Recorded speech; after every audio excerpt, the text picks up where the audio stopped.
The Book of Exodus, Chapter 10.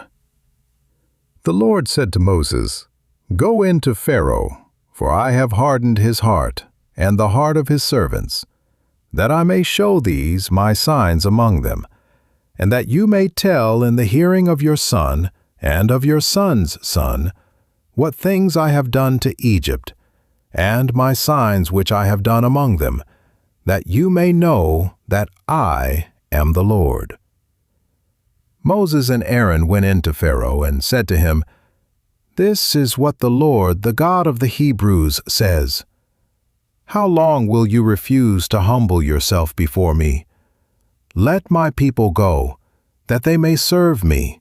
Or else, if you refuse to let my people go, behold, tomorrow I will bring locusts into your country, and they shall cover the surface of the earth, so that one won't be able to see the earth.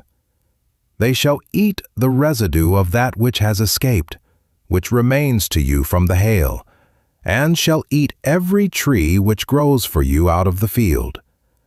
Your houses shall be filled, and the houses of all your servants, and the houses of all the Egyptians, as neither your fathers nor your fathers' fathers have seen, since the day that they were on the earth to this day." He turned and went out from Pharaoh. Pharaoh's servants said to him, "How long will this man be a snare to us? Let the men go, that they may serve the Lord their God. Don't you yet know that Egypt is destroyed?" Moses and Aaron were brought again to Pharaoh, and he said to them, "Go, serve the Lord your God. But who are those who will go?" Moses said, "We will go with our young and with our old. We will go with our sons and with our daughters, with our flocks and with our herds, for we must hold a feast to the Lord." He said to them, "The Lord be with you if I let you go with your little ones. See, evil is clearly before your faces. Not so. Go now, you who are men, and serve the Lord, for that is what you desire." Then they were driven out from Pharaoh's presence. The Lord said to Moses, "Stretch out your hand over the land of Egypt for the locusts, that they may come up on the land of Egypt and eat every herb of the land, even all that the hail has left." Moses stretched out his rod over the land of Egypt, and the Lord brought an east wind on the land all that day and all night. And when it was morning, the east wind brought the locusts. The locusts went up over all the land of Egypt and rested in all the borders of Egypt. They were very grievous. Before them there were no such locusts as they, nor will there ever be again. For they covered the surface of the whole earth, so that the land was darkened, and they ate every herb of the land and all the fruit of the trees which the hail had left.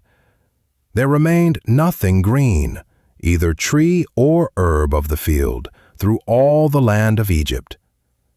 Then Pharaoh called for Moses and Aaron in haste, and he said, "I have sinned against the Lord your God, and against you.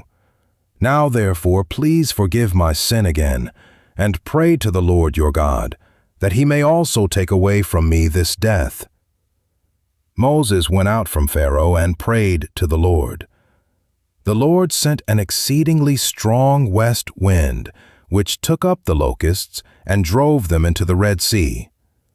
There remained not one locust in all the borders of Egypt. But the Lord hardened Pharaoh's heart, and he didn't let the children of Israel go.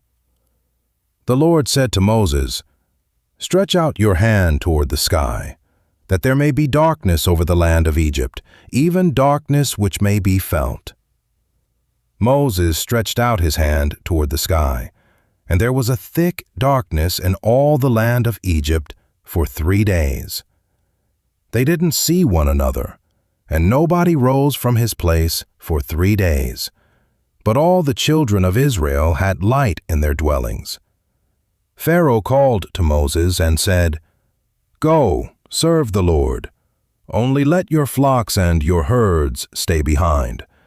Let your little ones also go with you." Moses said, "You must also give into our hand sacrifices and burnt offerings, that we may sacrifice to the Lord our God. Our livestock also shall go with us.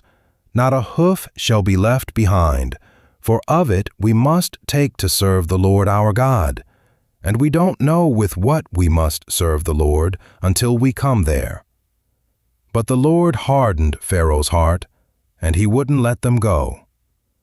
Pharaoh said to him, "Get away from me. Be careful to see my face no more, for in the day you see my face, you shall die." Moses said, "You have spoken well. I will see your face again no more."